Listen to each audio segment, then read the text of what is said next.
Pero ngayon, madlang people, our breadwinner of the day ay si Michael Del Pilar!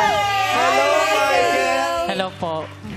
Yan, Nice to Michael. meet you, Michael. Hello po. Grabe no, Curly, pero nagtatrabaho sa junk shop. Siyempre, dapat maganda ka doon. Gaano ka nakatagal nagtatrabaho sa junk shop? 6 years na po.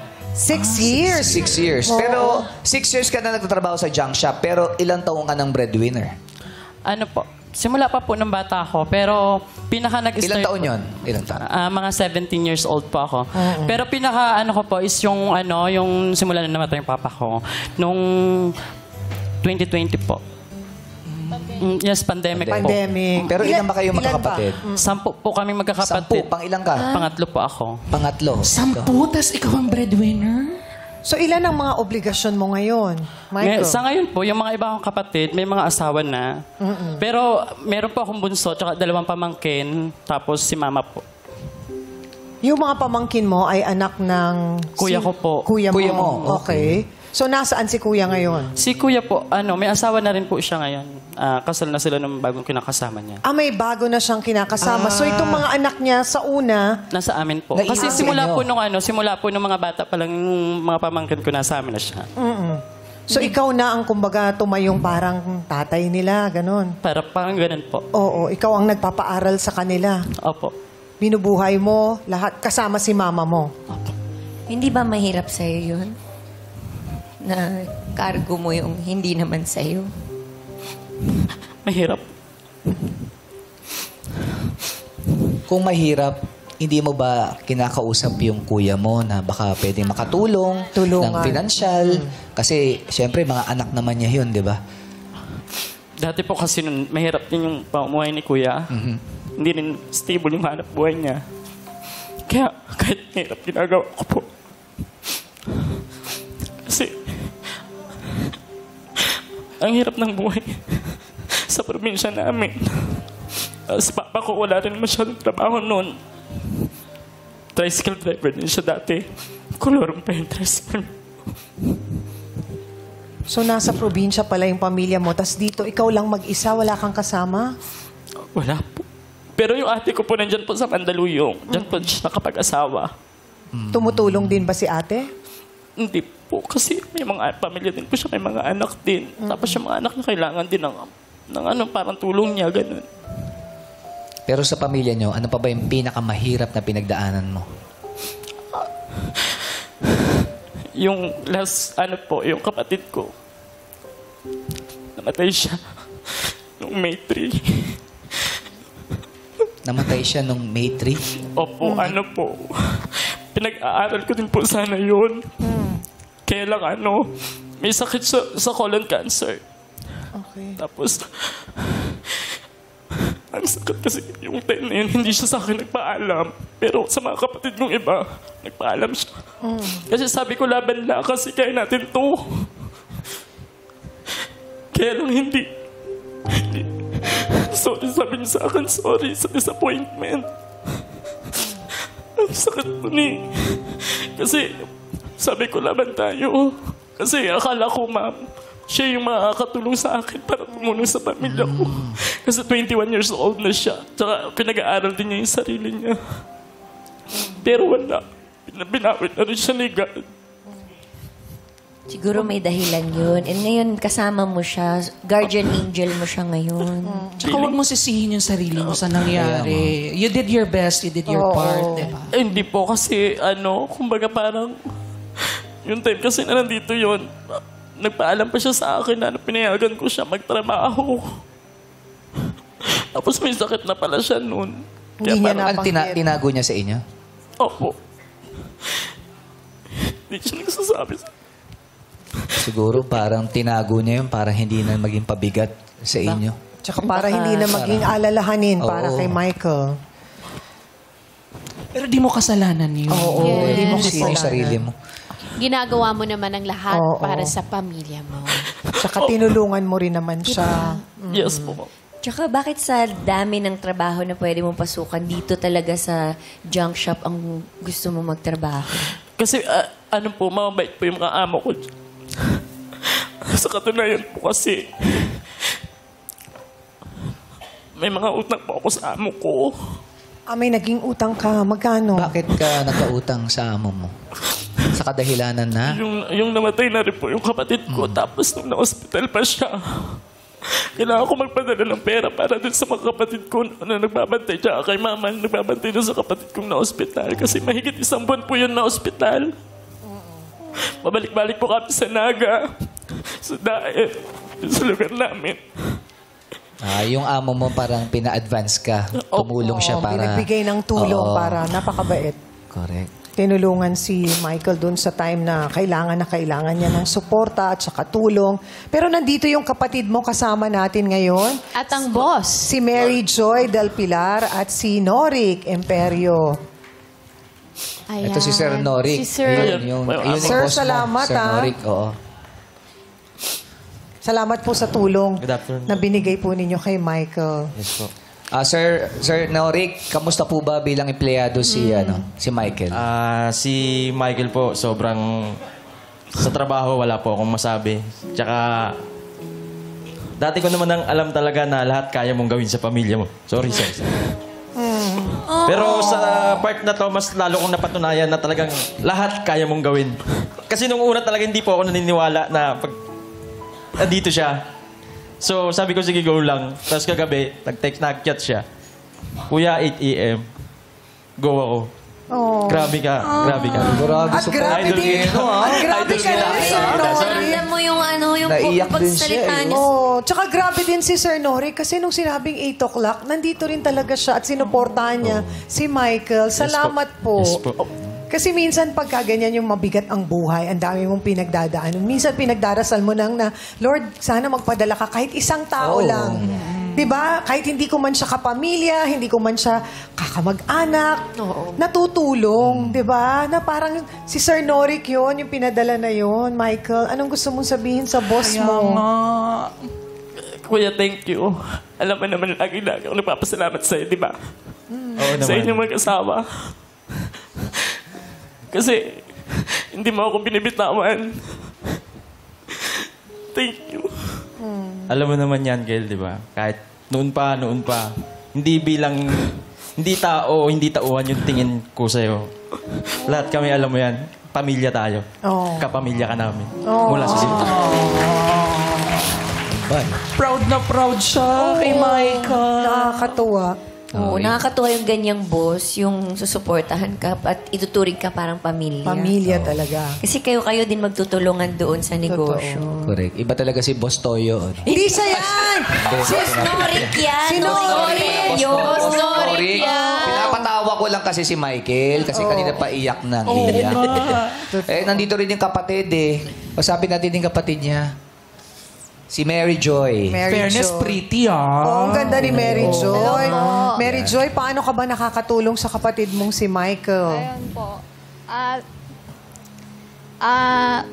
Noon po, nung nag-aaral pa po kami,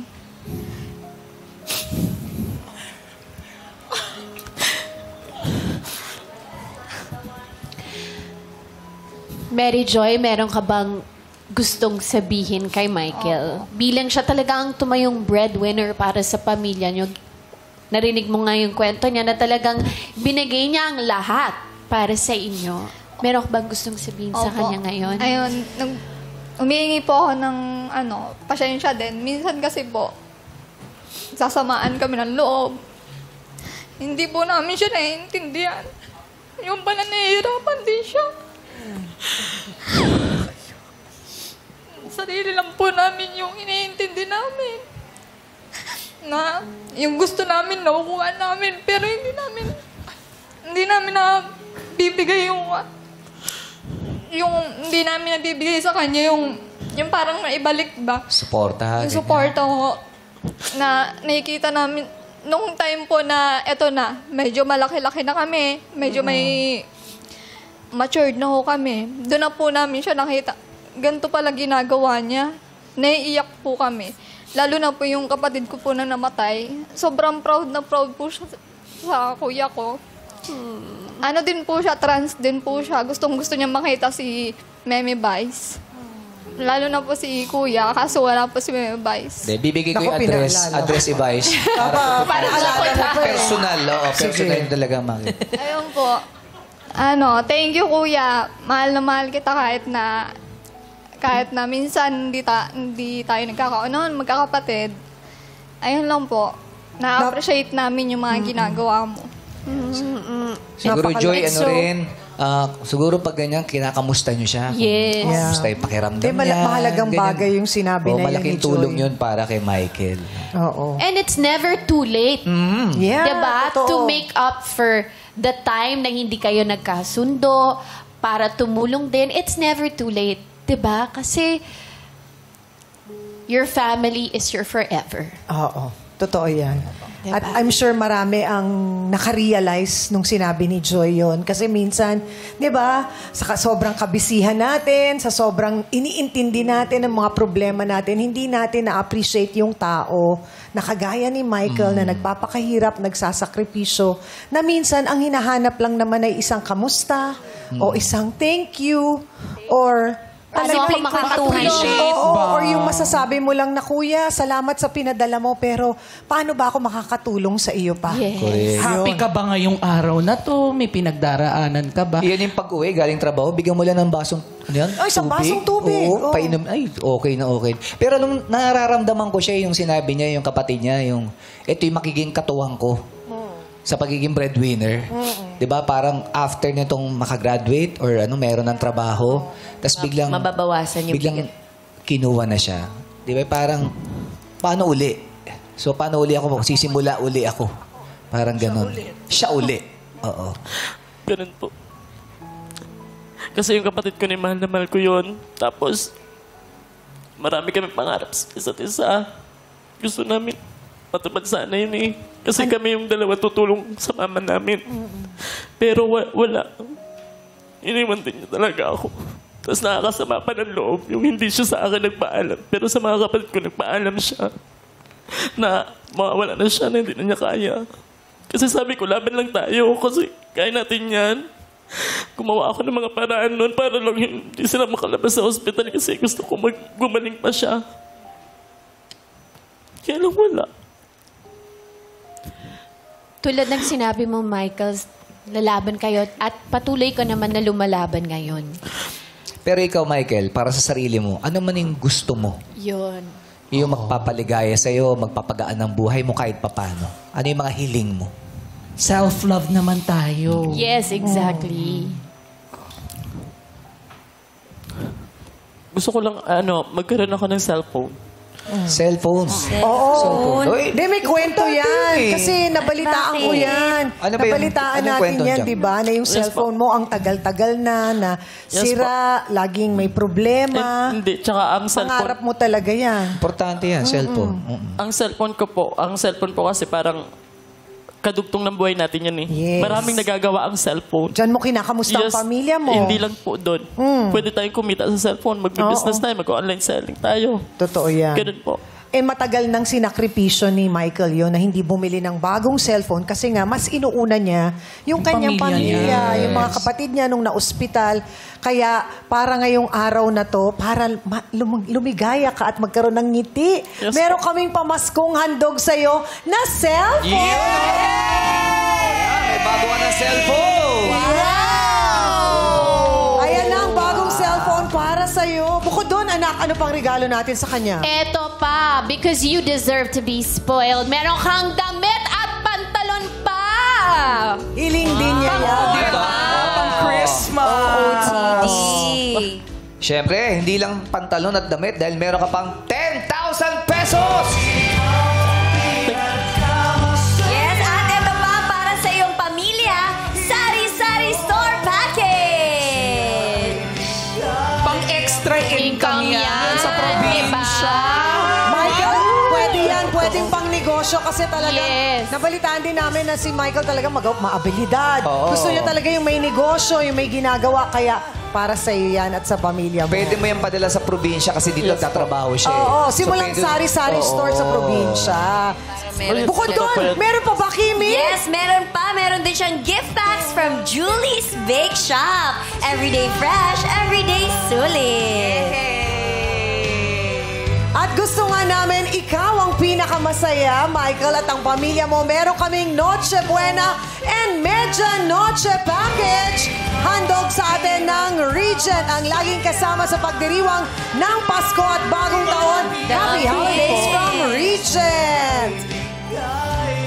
Anong gusto mong sabihin, Michael? Kitang-kita na namin yung ngiti. Oo, parang gusto niya na kunin ng cellphone. Hindi, actually, ano po, ang saya-saya ko kasi nakapasok ako dito, nakatungtong ako dito, yung first time ko to, pero nakapasok ako dito. Tapos, Pero hindi ka na makakalabas. Oo, hindi, lalabas siya. siya. Ganun siya forever. tsaka thank you. Sana napaligaya thank you ka po namin, Michael. Yes po. Hindi ko nga po alam kung makipili nga ako eh. Kasi, May lukso ng dugo, unang kita ko pa lang sa'yo. Promise, alam ko nang siya. Dahil sa kulot ba yan? Oo, nasa kulot eh. At saka yung sa tanso. Ay, oo. siguro po. Anong gusto mong sabihin, Michael, sa lahat ng mga breadwinners na katulad mo na patuloy na lumalaban para sa kanilang Yes, pamilya? huwag kayong susuko sa hamon ng buhay. Hanggat kaya natin magbigay tayo. Tapos, kasi alam ko, maririnig ng pamilya natin eh, yung pagod na rin tayo, yung hindi na rin natin kaya, makikita ng pamilya natin. Kaya sa lahat ng breadwinner, laban lang tayo, lahat. Tsaka sana rin, Michael, maging open ka rin sa nararamdaman mo. Yeah, ayun, yung kapatid mo, Sa mga di ba? Parang kapatid ngayon lang mo. daw niya nalaman, ito yung mga pinagdadaanan mo eh. I-share mo din, kasi malaking tulong yan para sa'yo. Hindi mo bit-bit yan araw-araw. Oo. Tsaka magbigay ka ng oras para sa sarili mo. Huwag mong kalimutan yung pangangailangan mo, yung kasiyahan mo. Nagbibigay tayo sa mga pamilya natin. We want them to be happy. But you also have to look after yourself. Oo, mahalaga yun. May jowa ka ba? Wala. Wala. Magkakaroon ka after nito.